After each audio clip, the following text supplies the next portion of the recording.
Hola everybody, welcome back to my channel. My name is Roxanne. If it's your first time here, then welcome. Today I want to talk to you guys about the books that Booktube made me read and I loved them. There are a bunch here. Obviously I get a lot of my book recommendations from Booktube just because I watch so much of it and it's such a powerful tool for the marketing of books. Let's get right into it. Sometimes I will remember how I found out about these and sometimes I won't. If I happen to remember, I will make sure to put it down in the description box. So this one was actually both Booktube and Bookstagram. In Booktube, I think the first person that I heard talk about this was Mercedes over at Mercy's Bookish Musings. She actually is the reason I read a few of these. She's one of my favorite channels. I've been watching her for years now, it feels like, and I just love how I love how just very blunt she is, and she has a very specific set way of thinking about books and what she likes and doesn't like. And I have found that though our tastes don't always align, a lot of the times they do, and she really is able to find some gems that I end up loving. And the first is Good Talk by Mira Jacobs. This is a this is a graphic memoir. And it's called, the subtitle is A Memoir and Conversations, and it's about different conversations that Mira Jacobs has had throughout her life and just the significance that they have had. It is sparked by a particular conversation, Galileo. It's sparked by a particular conversation that she has with her son because he begins to love Michael Jackson and is sort of asking about his skin color and everything like that, and that sort of is the beginning of the story. And from then on, it expands throughout her whole life and different conversations that she has had and how difficult they can be or how freeing they can be, and just a little bit of everything. And I loved it. It's one of my favorite books of last year. Actually, let's see, maybe we could get through most of Mercedes' picks at once. Let's see. So one that is one of my favorites, and it's probably I wanted to do a video about my favorite father-daughter relationships because I am very much a daddy's girl. I love girl dads. I have a huge soft spot for them, and I love the relationship that is explored here between Galileo, and it is The Unseen World by Liz Moore. And this is a novel about a young girl who has sort of grown up in her father's lab, and she has a very eccentric father, and he begins to lose his memory and he kind of goes into dementia, and it's about her trying to find out who he was, find out more about his past, sort of complete the legacy that he started, complete his work, and sort of do right by him. And it is so incredibly touching. I absolutely adore this book so much. It was making its rounds around Booktube a couple years ago, and I'm so glad that I picked it up when I did because it was absolutely amazing. Then we have a series that many of you have probably heard of, and it's the Morgan Crow middle grade series, and the Trials of Morgan Crow. I'm not really sure exactly what the exact title of the series is, but it's Nevermore, Wondersmith, and Hollowpox, and they are the first three in the series. And these are a middle grade fantasy series about a young girl named Morgan Crow who is we're introduced to her as being a cursed child, and she is set to die soon. And before she does, she is saved and taken into this wonderful land, and her life sort of takes off from there, and it has wonderful components of magic and a school and a found family and a magical hotel and giant talking cat, and it's so lovely. It's my favorite currently going fantasy series, my favorite middle grade books. They just bring me so much happiness and joy, and I haven't felt that feeling. I haven't felt the feeling that I feel when I read these books since the very first time that I read Harry Potter growing up. So I absolutely adore that series. She also introduced me to Sarah Waters. So The Paying Guest is the first book of Sarah Waters that I read, and I absolutely love it, and I think so far has been my favorite, just maybe because it was the first that I read, I'm not sure. But this particular book is about a mother and a daughter who are taking in guests, sort of people who are renting part of the house in order to make ends meet, and a relationship begins to develop between the daughter and the wife of the couple, and the story sort of takes on from there. And Sarah Waters has beautiful, evocative writing, and it is very atmospheric, and I think they're great for the fall and winter. Most of the books, but not all of them, have sapphic components to them. But yeah, absolutely love Sarah Waters. I'm still making my way through her catalog. One that I know Mercedes talks about a lot, but I'm not sure if that's the first time that I found out about it and was compelled to read it, but it's Daphne Damari and Rebecca by Daphne Damari. I think a lot of us may have heard about this book who maybe didn't read classics before then through Booktube, and this is another one that's very sort of has that atmospheric gothic-y dark feeling. I absolutely love it. Rebecca is probably her most renowned work, and it's one of my favorite books of all time. Absolutely love it. If you're looking for something, it's not one thing, it's the other. It really is. It's one of my favorite books of all time, and I highly, highly recommend it. This is another great read for the sort of fall, winter time. I don't have the first book in the series, but the Kiss Quotient and the Bride Test by Helen Huang. I don't remember how I learned about these, but it was through Booktube. And Helen Huang is autistic, and yeah, these are really great. These are really sweet. I think they're good introductions into romance if you've been wanting to pick some up but haven't yet. I don't think these are very. I don't think these have like too much of like this sexy smuttiness, if I recall correctly. If I'm wrong, please let me know down in the comments, but I think these are just really sweet sort of rom-com-y type novels. Then from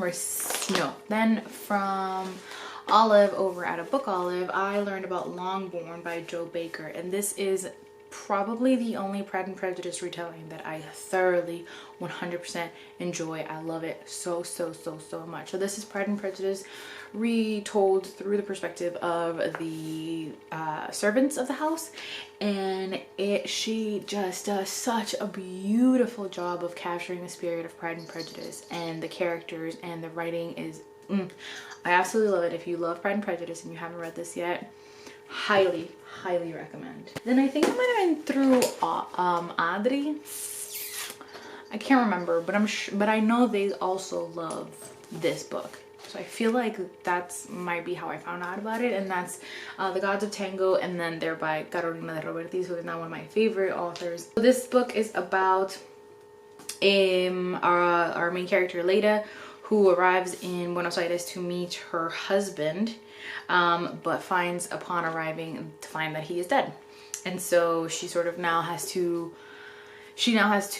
make a life in Buenos Aires, and finds tango and her the love for it. Leda begins to disguise herself as a man, because at the time it is not allowed for women to partake in tango, and through that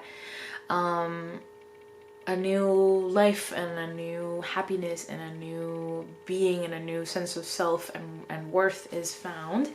And this is just an absolutely beautiful novel. Carolina de Robertis has such a beautiful, sometimes dreamlike, really just sweeping writing that I adore. So recommend that, and then everything else that's been written by her. Through my friend Olivia, I found out about the Cuba Saga by Chanel Clayton. I will link everybody's channel down below as well.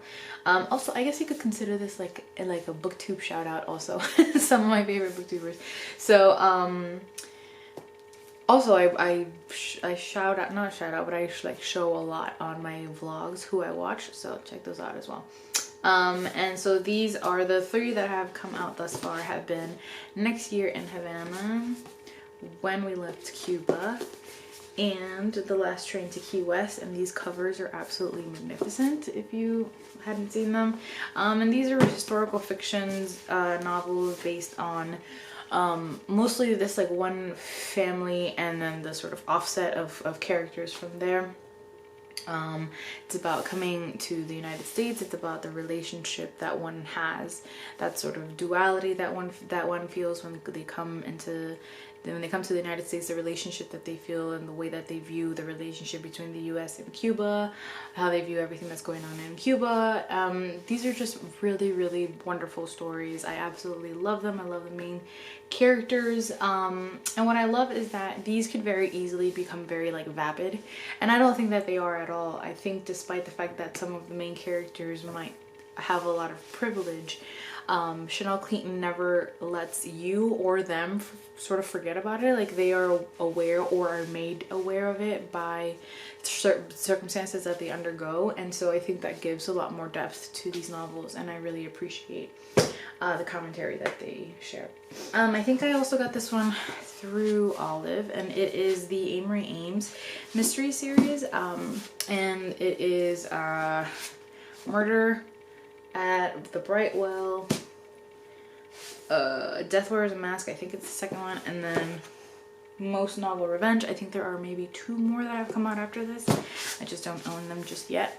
And these are great historical romances set in the 1930s, and it's this well-off couple and sort of their shenanigans, mostly the shenanigans of the woman and of the wife, who gets herself entangled in all sorts of messes, and the interesting relationship that she has with her husband. And they are so fun. I love these characters. I love the relationship.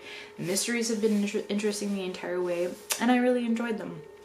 And I would say if you like these, I would recommend the 1920s India series, or if you like these, maybe try these out. And last but not least, and certainly I could probably do more of these videos for sure, is the Lies of Locke Lamora, the Gentleman Bastard series, which has such a special place in my heart.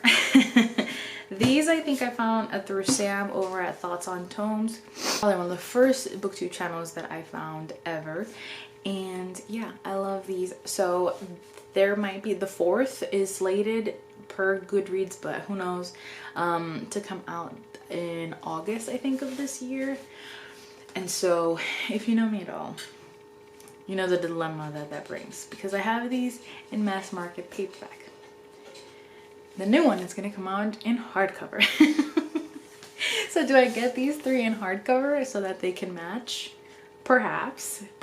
I don't really, I'm not a huge fan of mass markets, just in general. So maybe that is my excuse to get a really beautiful hardcover set. But this is a fantasy series that is all about thieves, and it's thieving and thievery and lies and a lot of political intrigue and heists and all of the many of my favorite things that I love in books. And it has some of the funniest witty banter. Like, I wish I could speak like them and insult people like them, because it's just it's just really, really funny. They're fun, they're great. My only complaint is that we don't get as many female characters, but in Red Seas and Red Skies we do get some great female pirates, and then our sort of main female character is finally in A Republic of Thieves. She's mentioned a lot throughout the other 2, but finally becomes her own character in the 3rd. So actually these should go like this. But yeah, I love this series so much, and very understandably it's not for everybody. They're very, you know, male, and what I find funny about the dialogue, some people might find over the top or obnoxious. Totally get it. There are like difficult topics here, you know, it can get pretty dark, but I just love it. I love it so much. I have such a fun time when I'm reading these, and I will probably be doing a reread before, if it is like official that the 4th book comes out this year. I will definitely be doing a reread of these sometime this year. So yeah, those are some of the books that Booktube has made me read and that I have loved. I do want to do one of these if Booktube made me read it and I despised it. But you know, I don't have too many of those that are recent because I find that as I've gotten older, I've gotten much better at being able to determine what I like and what I don't like. And I have started DNFing a lot, so I don't particularly tend to finish books that I'm not enjoying, even if Booktube made me read them. So yeah, I don't know, we'll look into that and see if I can do one of those. As always, thank you for watching and for listening. Let me know what books Booktube has made you read, and if you have loved them, let me know if I have recommended any book that you have ended up loving. If I have recommended a book and you've ended up hating it, don't tell me about it. As always, thank you for watching and for listening. I love you all very much.